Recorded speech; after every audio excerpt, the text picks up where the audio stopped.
Shabbat Shalom. Welcome again to another episode of my broadcast today, where we expose the hidden truth about Christianity, unraveling the commandments of God. All right. Today, we are meant to start by 3 p.m. GMT, but due to some unforeseen circumstances, like I said in my message earlier, we are starting by 5 p.m. today. But I promise you it's worth it. It's gonna be worth it. All right. So before we go on, let us bow down our head and ask the teacher, Ruach HaKodesh, as my tradition demands. Let us invite the real teacher here, because I'm just a vessel, and I'm just sharing with you, my brothers and my sisters. All right, the truth I have discovered. So before we go on with this, I have to invite someone special, the one that teaches me all this. He is called Ruach HaKodesh, the Spirit of the Living Elohim. Everlasting Father, I worship you for another day like this. Thank you, because it is thoughtful, kind, and loving of you to give us human a day like this, a day to rest out of our works, out of our turmoils, out of our hustles and tussles during the week. You give us one day to rest in your presence, to be fulfilled, to be replenished. Father, we thank you for this day. And even in this broadcast, we invite your Spirit, Ruach HaKodesh, to come and teach us, to come and unravel the real truth about you and about ourselves. Thank you, Father, because you have done it. Bless anyone that is hearing the sound of my voice. Illuminate their hearts. Show them the light of the truth that you have shown me. Blessed be your holy name, Ancient of Days. In the mighty name of Yahshua HaMashiach Nazareth. Amen. All right. Thank you for joining me if you have joined me already. All right. Today we will be talking about the many shades of the Queen of Heaven over history. The many shades of the Queen of Heaven over history. Actually, there was some article that motivated me to talk about this topic. I sent out this article earlier on my page.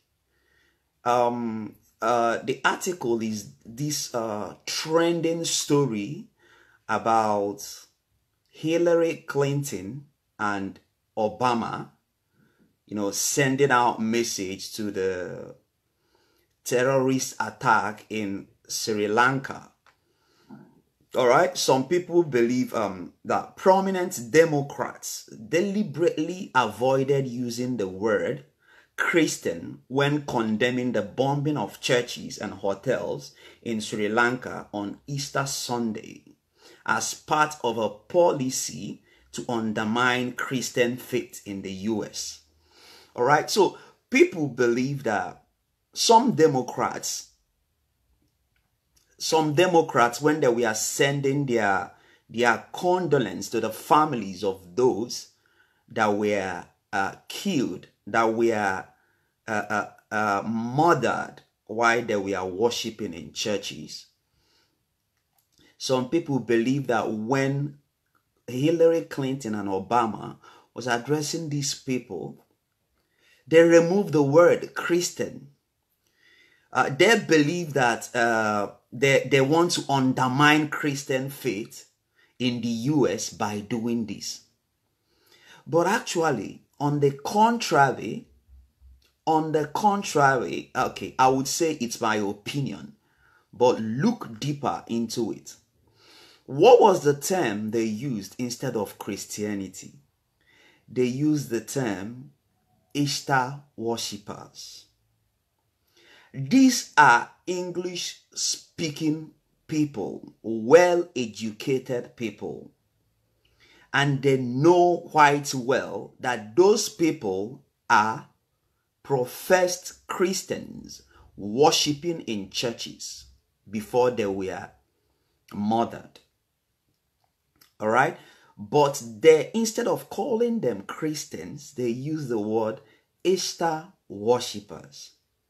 But just like they are always ignorant, the masses, the people, mostly the people of the US, thought that they used Easter worshippers instead of Christians just to undermine Christians.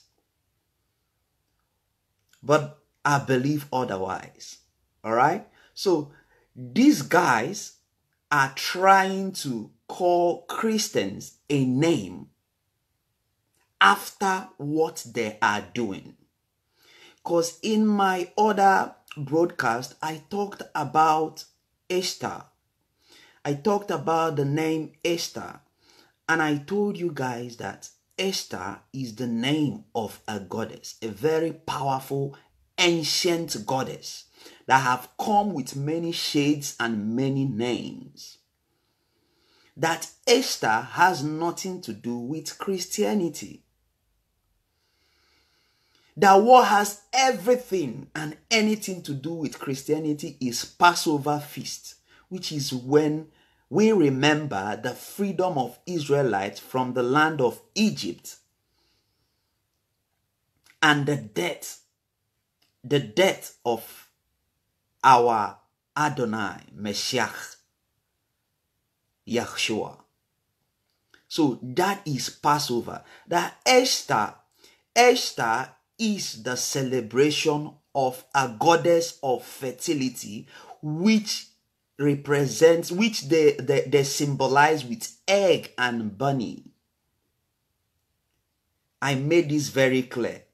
Gladly enough, this article started trending online about Hillary Clinton and Barack Obama, using Easter worshippers instead of Christians. They are trying to tell you that these people are worshiping Esther. That's what it means. It is English. These are well-educated English-speaking people.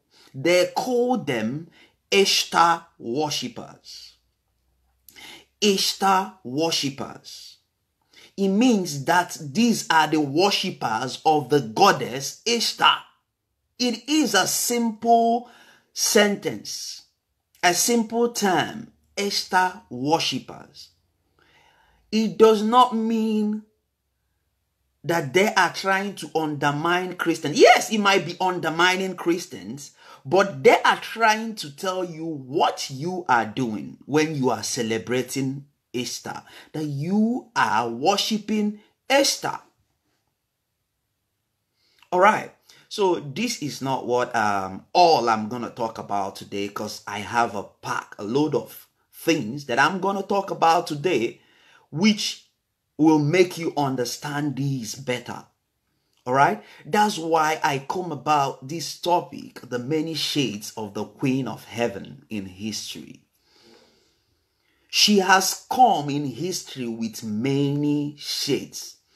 And please, if you have pen and paper, bring it, because I will need you to write down the names that I will be mentioning now. So in your own time, you can go and research about them. All right? Because I'll be mentioning things that you probably have never heard before, or things that you have heard before. All right? So now, I will start with the name Inanna. Inanna. Inanna is spelled Inanna. Inanna is one of the names that she came with. Inanna is one of the names that she was recognized or identified as. Inanna is among the oldest deities whose names are recorded in ancient Sumer. She's one of the ancient deities because these people of the old, they worship so many gods. So Inanna is one of the ancient deities and is a goddess. All right. She is listed among the earliest seven divine powers. And I'll call the seven of them for you. One is Anu, A-N-U.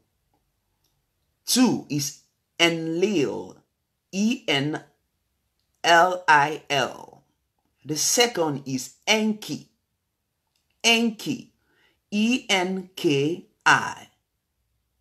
All right? And the fourth of them is called Ninhursag. Ninhursag. It is spelled N-I-N-H-U-R-S-A-G. All right. And the fifth is Nanna. Nanna. N-A-N-N-A. The sixth one is Utu. U-T-U. And the seventh is Inanna, who I'm going to be talking about today. Inanna. All right. These seven would form the basis for many of the characteristics. They form the basis of many characteristics of the gods who followed. Because these seven I mentioned now, they are one of the earliest gods and goddesses. All right. So many others that followed, they just brought the characteristics and gave them another name, just like they did Inanna. All right. So Inanna is an ancient Sumerian goddess of sexual love, sensuality, fertility, and procreation, popularly known as the Queen of Heaven. All right. She later became identified among Mesopotamians. She was identified among Mesopotamians as the goddess Ishtar. All right. So much later, they identified her among the Mesopotamians as Ishtar. The Mesopotamians we are talking about are Sumerians, Babylonians, Assyrians, and Akkadians. All right. So and again, the other people, the Phoenicians have another name for her. The Phoenician, they call her Ashtart, A-S-T-A-R-T-E. Ashtart. That's what the Phoenicians call her. And further, the Hittites, they call her Sauska. Sauska. All right. And the Greek have a name for her as well, which you probably have heard, which is quite popular. The Greek have a name for her, and that name is what? Aphrodite. They are the same. Aphrodite. And many others, which I would be mentioning while I'm going on with this lecture. All right. She was also seen as the bright star of the morning and the evening, and identified with among the Romans as the goddess Venus. You must have heard about the goddess Venus, the Roman goddess Venus. This is the same goddess, just with different names in different nations, traditions, and culture. She is also thought to be skilled in war. Yeah, she is also identified with her skills in war and politics, and is often depicted with the lions to represent her courage and prowess. All right.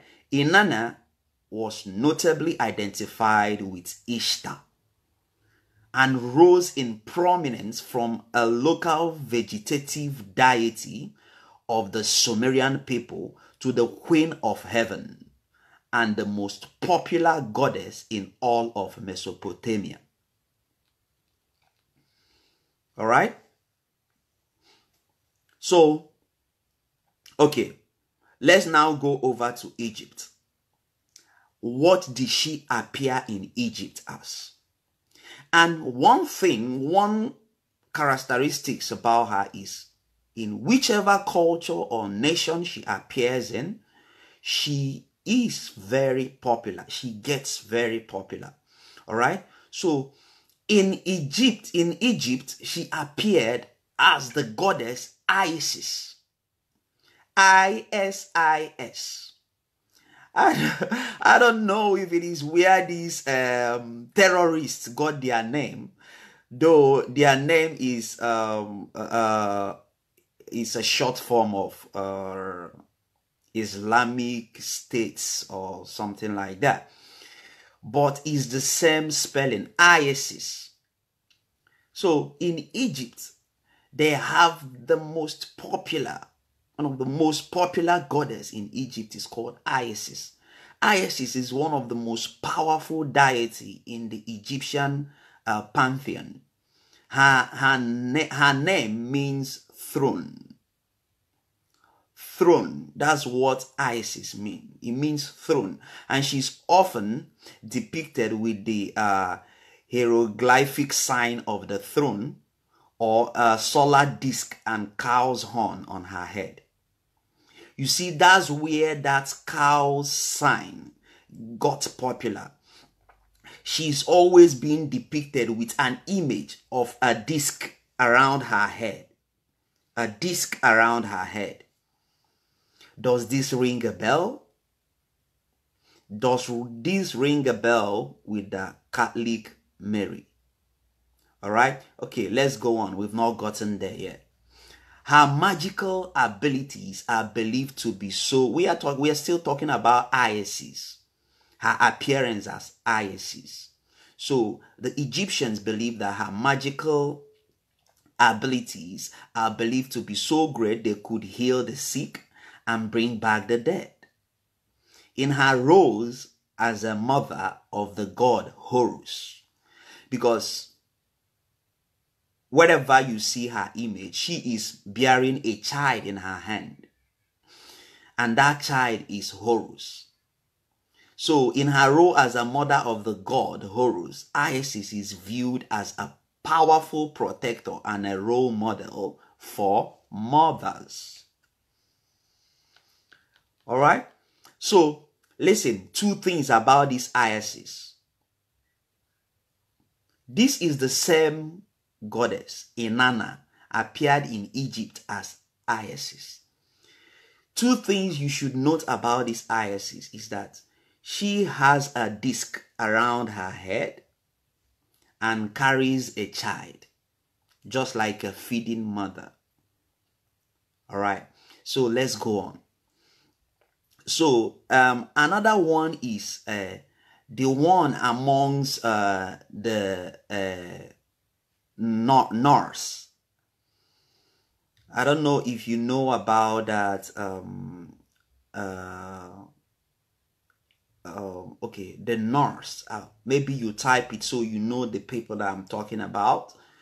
The Norse are amongst them that you find the Vikings. That's the myth about the Vikings. So the Norse, the next appearance is among the Norse, and she is known by the name Freya. Freya. You must have heard some people call their children Freya. They are calling their child after a goddess of the Norse. This is the same goddess, the Queen of Heaven, appearing to the Norse as Freya. Freya is the powerful Norse goddess of love and fertility.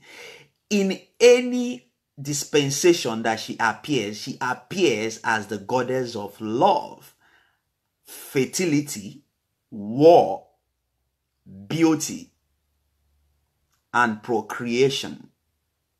All right. So she is a practitioner of magic with an aptitude for manipulating reality to suit her desires. Freya, Old Norse Freya. The word Freya, it means lady. Lady. All right. So is one of the prominent goddess in Norse mythology. So I'll tell you to go and check out Norse mythology. If you've seen the Vikings, the series, the Vikings, a very interesting series, I tell you, you should go and watch it. The Vikings, you will see their religion, tradition, and worship. This is Norse mythology. All right. So Freya is famous for her fondness of love, fertility, beauty, and fine material possessions. And because of these predilections, she is considered to be something of the party girl of Aesir. So when you hear party girl, she is likened to the party girl Aesir. All right. So this Freya, it's she has this attributes of beauty, party, sex, reproduction, procreation, fertility. These are the attributes they give her. And I tell you what, this same Freya is who one of the days was named after. The sixth day of the week was named after her. Friday. It's Freya Day. The goddess Freya is named after that day. Freya Day. Which is why Friday is one of the days they party. You go to nightclubs, you drink, to see women, you go, finally you end up with a woman in your house making love and all that. So this is the goddess that stirs all these things up. She was named after the day Friday. It is still this Queen of Heaven. All right. So as we have mentioned before, let's look at her appearance amongst the Romans. She appeared to the Romans, or the Romans identified her as Venus. Venus, in Roman mythology, Venus was the goddess of love, sex, beauty, and fertility. She was a goddess of victory, you see, war, victory, fertility, and amongst the Roman, even prostitution. When you check the Norse mythology and the Roman mythology, when they worship their gods, they appease her with so many forms of immorality, like having sex anyhow, drinking, laughing with girls, having sex with any girl that comes around you. That is a form of worship to her. All right. So we have checked the Norse mythology and now the Roman mythology. The Roman mythology attributes prostitution to her as well, unlike other beliefs. All right. So now let's not talk further, because the Venus, the Roman goddess, is one that you are quite familiar with. If I've not given details about any one of these appearances or these identifications, you can go ahead and research more about it. All right. So, but I have to push ahead. All right. So another culture and religion that she appeared in is in Hinduism. So she appeared in Hinduism as the goddess Parvati. The goddess Parvati in Hindu. All right. So Parvati is known by many names in Hindu literature. So this Queen of Heaven appeared to Hindus as Parvati. And in Parvati, they call her so many names. And these names are like titles to give her worship, if you know what I mean.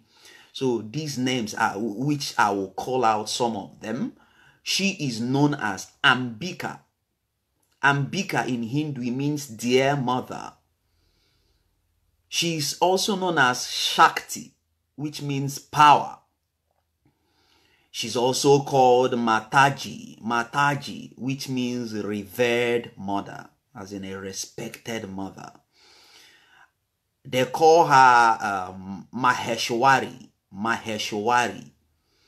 If you are a Hindu, I didn't pronounce it well, pardon me.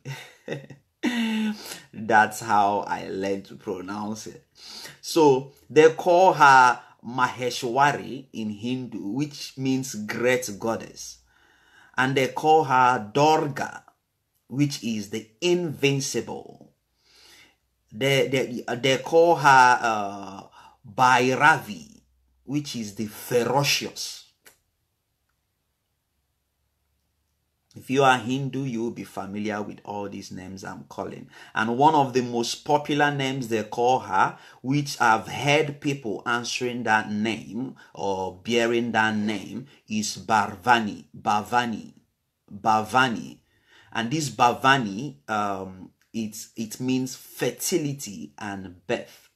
Fertility and birthing. All right? And another name they call her is Shivaradni. Shivaradni. Of course, you know about the Hindu god Shiva.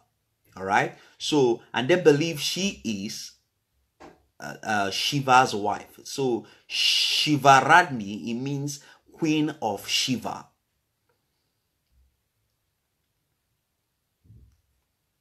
They call her Orvi or Renu, and many hundreds of other names they call her.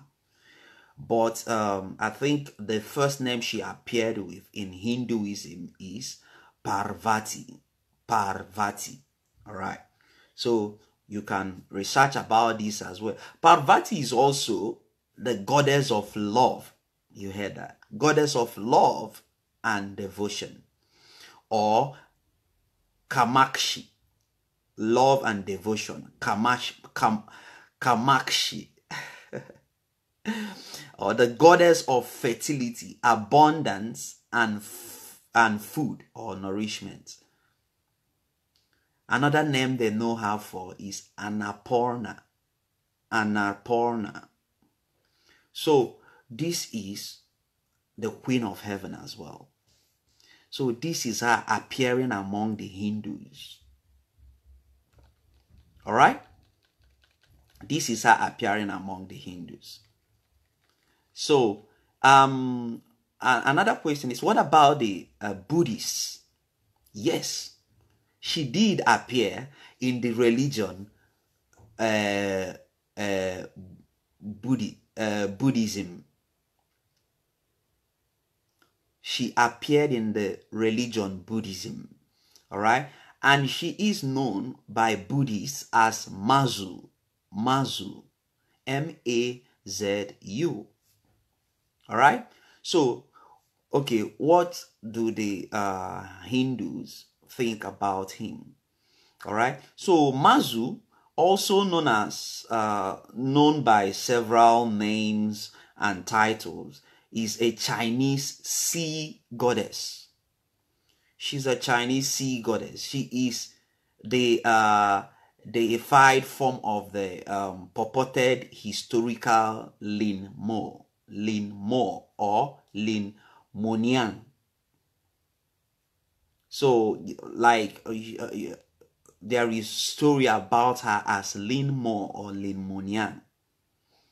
A Fujianese shamaness If they call it Fujianese shamans, yeah, Fujianese shamans, whose lifespan is traditionally dated from 960 to 987, I think BC, if I'm not wrong, 960 to 987 BC. Okay, revered after her death as a tutelary deity of seafarers, including fishermen and sailors. Her worship spread throughout China's coastal regions and overseas Chinese communities throughout Southeast Asia. She was thought to roam the seas, protecting her believers through miraculous interventions. And you know what? She is now generally regarded by her believers as a powerful and benevolent queen of heaven. The Chinese people even called her the term Queen of Heaven. All right? So, and what is remaining? Christianity. So the question is, did the Queen of Heaven appear in Christianity? Let's look at this, all right? So the pre-Christian goddess Black Madonna, the very popular Black Madonna, which is where all the images you know about Mary carrying Christ was derived from. The Black Madonna is the oldest image of Mary carrying Jesus. All right. So Black Madonna, found in hundreds of Catholic churches across Europe and Latin America. The Black Madonna, a depiction of the Virgin Mary with dark skin, remains one of the most mysterious and controversial religious icons. She has a complex history, very complex history, and she has many possible meanings. So many people have described and defined her in so many ways. You wouldn't even know which one is which. So Henry Wellcome, there is a man called Henry Wellcome. He lived from 1853 to 1936. Henry Wellcome bought this painting of Our Virgin and Child of Guadalupe, displayed in the gallery called Medicine Man. There is a gallery called Medicine Man, and one of the images displayed there is the image called Our Virgin and the Child of Guadalupe. So this is a Black Mary carrying a black baby Jesus. So talking about this, the Black Mary is popularly known as Black Madonna, or they say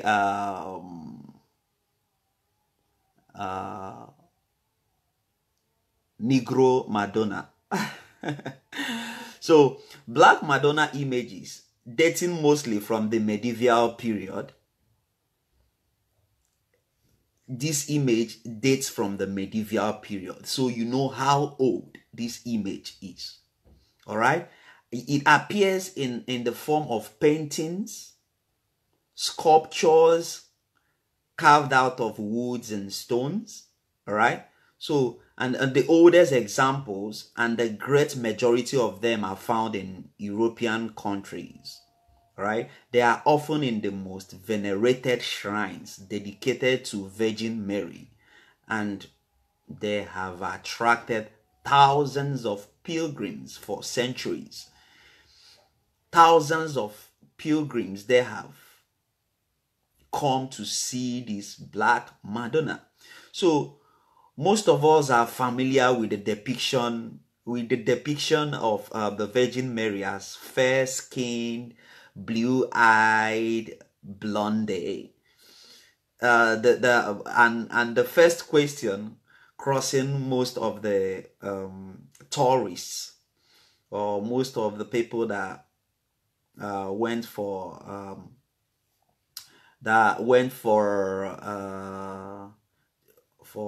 pilgrims to see this Black Madonna. Most of them have one question in their mind whenever they see that ancient Mary with baby Jesus called Black Madonna. One of the questions that comes up in their mind, no matter what their country of origin or ethnic background is, that question is, why is she black? Why is she black? They refuse to accept or believe that their Mary, their popular Madonna, Maria, whatever they call in whichever nation, tribe, or people, they refuse to believe that their popular Mary is black. All right? So this is where the controversy begins. The controversy of the color of the oldest image of Mary carrying the baby Jesus, as they claim. Because that's not Mary nor Jesus. That is the Queen of Heaven. All right? But she now, like others, like Inanna, like Isis, like Freya, she appeared to Christians in the guise of Mary. But that's absolutely not Mary, the mother of Christ. All right? So the most commonly accepted theory deems the image skin color to be accidental. Some of these, I'm sorry to say, some of the whites could not wrap it around their mind that her color is black. So they have to say that the skin color is accidental. They purported that these Madonna images were once white, but have darkened through aging and exposure to the candle soot. Can you imagine? That the candle of people that have come to worship her and have come to pray have darkened the skin, the faces and the arms of the Mary and Jesus. It's laughable. So this explanation is as much anecdotal as it is a symbol of cultural whitewashing. All right? It is hard to believe that all these images represented in various materials, in paintings, in sculptures, all right, would have aged in a particular way that capriciously turned only their faces and hands black. Not the color of their clothes, not the background. It's just the faces where the skin is and the hand that was turned black. And this aging, as they purported, has changed the color of their skin and leave the color of their cloth and the color of the background. It's funny. It's funny how Europeans want to make everything about them. And eventually, with time, they changed the Black Mary into a white, blue eye, blondie hair, and white Jesus. They eventually changed the image, which you know today. All right. So some historians argue that the Black Virgin Mary is linked to ancient pre-Christian worshipping of the Mother Earth and other female divinities. So these divinities are shared. They are shared ancestors between her and goddesses. What I mean by this is that these divinities, they are shared ancestors between the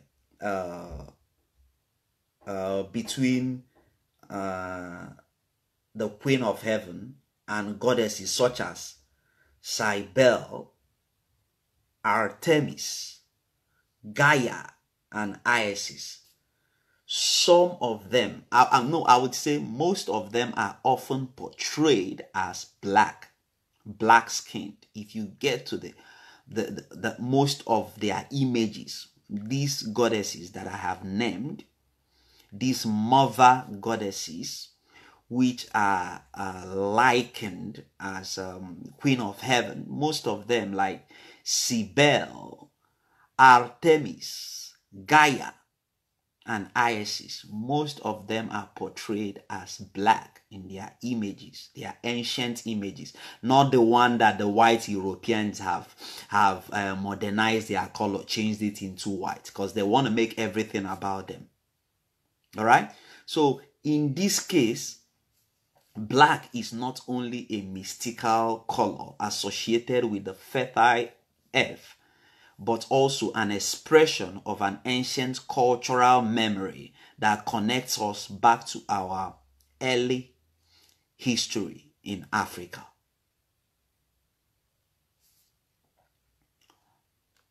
It connects us back to our early history in Africa. All right. So now you have seen how this Queen of Heaven have appeared in many religions, appeared in many cultures, many traditions, appeared with the same characteristics, but was called different names. And when she appears powerful. All right. So what form these ancient religions took, we may never know.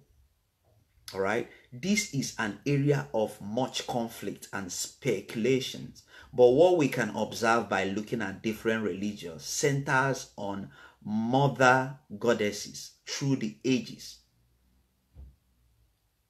All right. So what we will be looking at is the association between motherhood, womanhood, fertility, and earth. This has been stronger and recurrent across religion. So this is the same goddess appearing across ages, across religion, but is the same goddess. The most evident synthesis is the ancient Greek goddess Gaia, a female personification of earth, according to the Greeks. She is the creator of all life, who gives birth, nourishes, and feeds us all. No, this is according to the Greek. It doesn't feed me. And to whom they shall return to when they die. That's their popular belief about Gaia, the mother goddess. It was certainly not unusual for Christian churches to be built over pilgrimage and worship sites where pagan shrines and temples once stood. Go and check it. All right? Go and check it. Most Christian churches are built over pilgrimages and worship sites of pagan gods. Pagan gods and pagan pilgrimages and worship sites of pagan shrines and temples. But the same rituals and practices continued, were absorbed by the new officially accepted faith. So, like somehow they modernized the whole thing. So, this might well be the case of our Lord Lady of Wellesden, the Black Madonna of London. In London here, you type it on the internet. Type the Black Madonna of London. Unfortunately, the original was destroyed during the English Reformation in the 16th century. It is said to have been publicly burnt at Chelsea alongside several other Catholic images during the fight among Pentecostals, no, not Pentecostals, Protestants and Catholics, all right? In the 16th century, they call it Reformation, English Reformation, all right? So this image was, the original one was burnt along with other Catholic images. A couple of centuries later, 2 statues were made in the honor of the Black Madonna of Willesden. One can be found in Roman Catholic Church of Our Lady of Willesden, and the other in the Anglican St. Mary's Willesden, on the same ground as her predecessor. All right.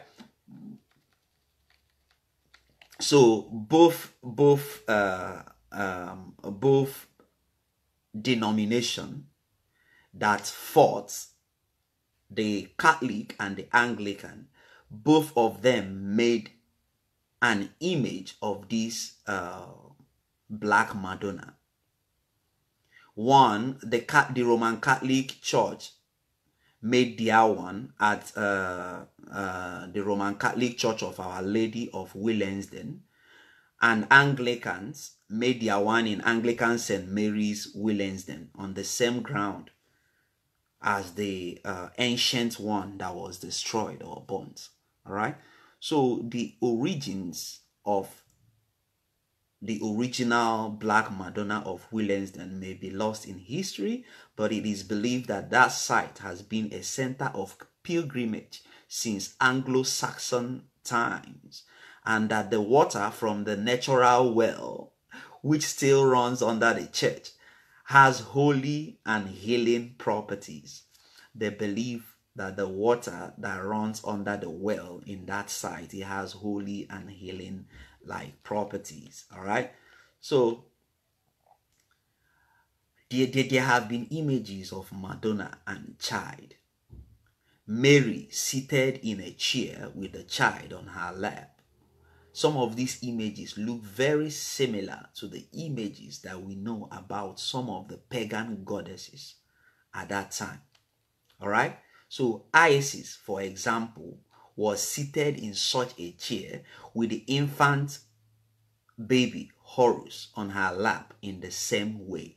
The exact same way that Mary had their Jesus on her lap is the same image of Horus, Isis having her child Horus on her lap with the symbol, the disc symbol on her head. And when you check images of Mary, you will see the star around her head. It's a 12 star around her head, which they claim is the 12th tribe of Israel. Those are fallacies. All right. So when Christianity was spreading across the empire, it's clear that it deliberately took images from the pagan world in which it lived and into which it spread and used those images. Old holy wells and shrines were turned into Christian shrines. In Egypt, a shrine of Isis was deliberately and self-consciously recreated as a shrine of Mary. One of the important cities for Mary was Ephesus, where the goddess Diana was worshipped. It's not surprising that Mary drew upon the imagery associated with the goddesses, because that was the imagery the people knew. In the same way, we have the imagery of Christ with a triumphant crowd looking like an emperor. So you see how they liken Mary, the mother of Yahushua, likened her, used her to cover up this Queen of Heaven, and at the same time are methodologically worshiping her. All right. So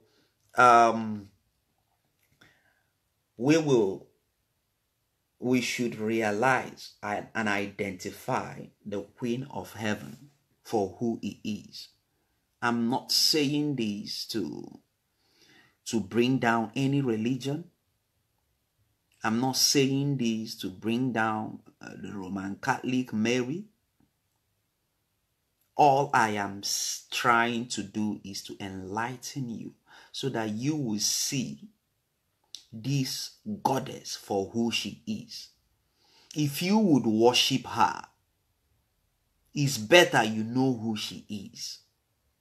It's better you know who you are worshiping. If you have decided to leave the Almighty Yahweh, the maker of heaven and earth, if you have failed to identify his son Yahushua as the true son of Elohim and decided to worship the Queen of Heaven, I mean, it's better you know her for who she is. It's better you know her for who she is. All right? So, what did the Bible say? What did the Bible say about the Queen of Heaven? Hold on, I will get the verse in the Bible. In the Bible that talked about the Queen of Heaven. All right? So, just a moment. Let me get it. Okay. In Jeremiah chapter 7 verse 18, it says, the children gather wood, the fathers light the fire, and the women knead the dough and make cakes of bread for the Queen of Heaven. They pour out drink offerings to other gods to provoke me to anger. You see, our Elohim, the Most High, in Jeremiah chapter 7 verse 18, you can read it for yourself. It says that the children gather wood, the father lights the fire, and the women knead the dough and make cakes of bread for the Queen of Heaven.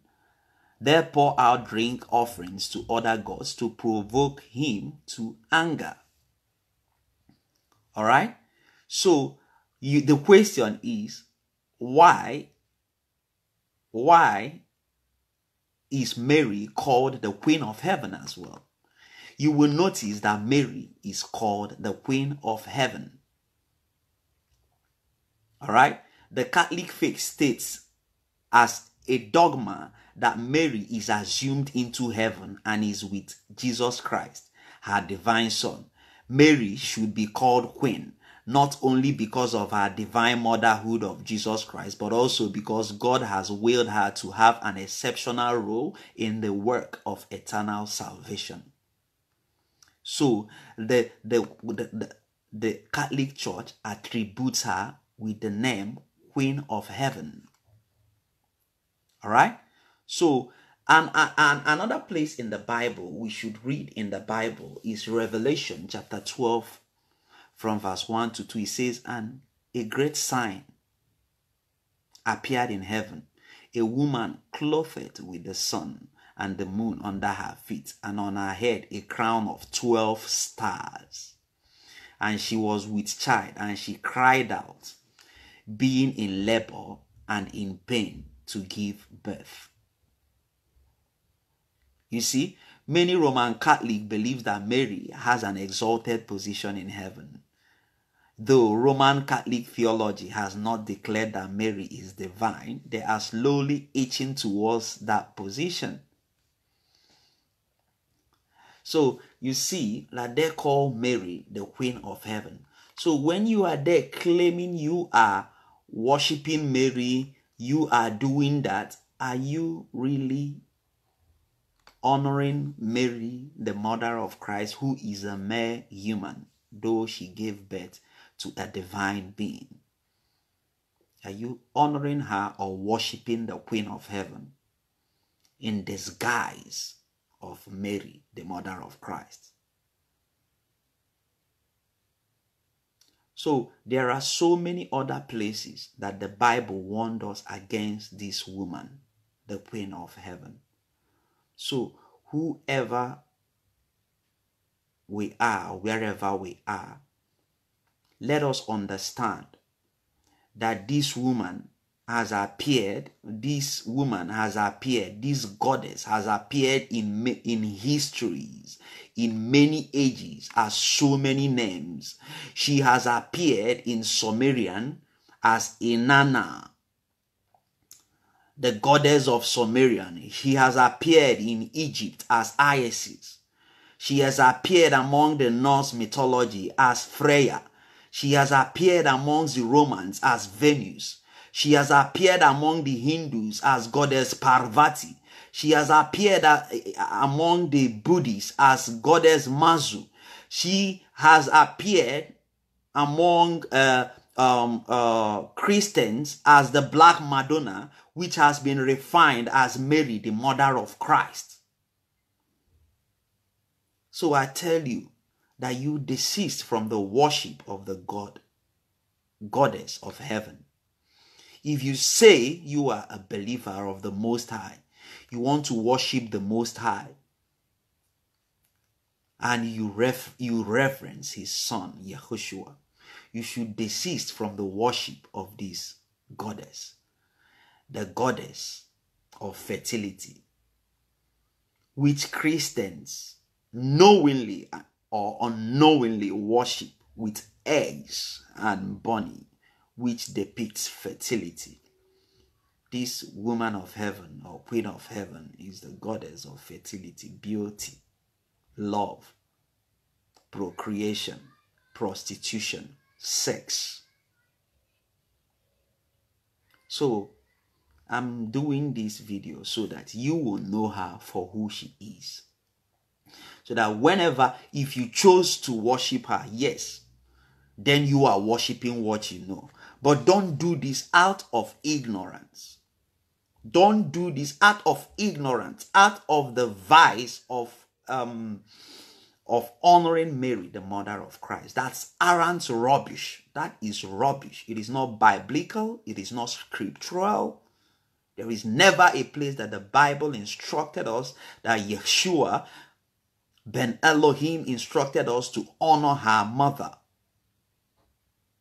In fact, there was a time the mother told her something. She said, "Woman, my time is not near."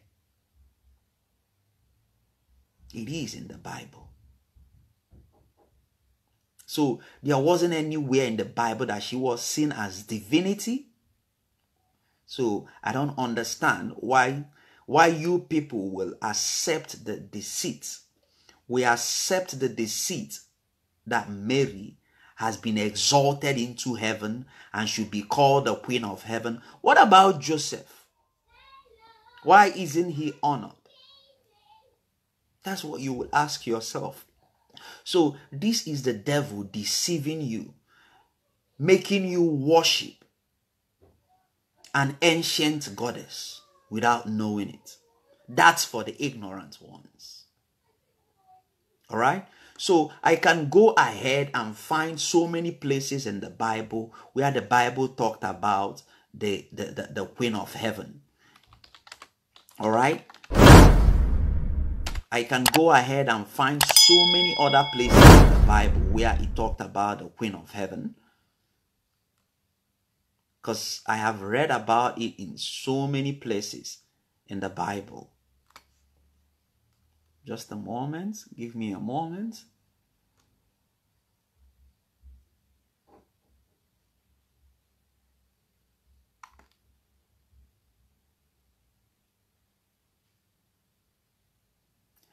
Anyways, to avoid wasting time, I would on the comment section of this video, I would research and get so many verses that talked about the Queen of Heaven in the Bible, that warned us against the worship and how it angers the Most High. So I hope you learned something from this, our lecture, or should I say broadcast. All right. I hope you learned something. This is not to bring down or tarnish any religion. This is just to bring out the truth and call the truth what it is, not covering it up with something. And that is what this broadcast is all about. Bringing out the truth about Christianity and exalting the law of the Most High. Thank you for watching today, and hope you join me next week. My time is 3 p.m. GMT, though we started 5 today, but it is due to some circumstances which I could not control. But the time is 3 p.m. GMT every Shabbat day. So join me next week, same time, for another awesome topic. All right. So, and I pray that the Most High will be with you, grant you your heart desires this coming week, shower you with his blessings, and cover you with his grace. Shabbat Shalom, my friends. Have a lovely week ahead. Bye for now. Unraveling the commandments of God.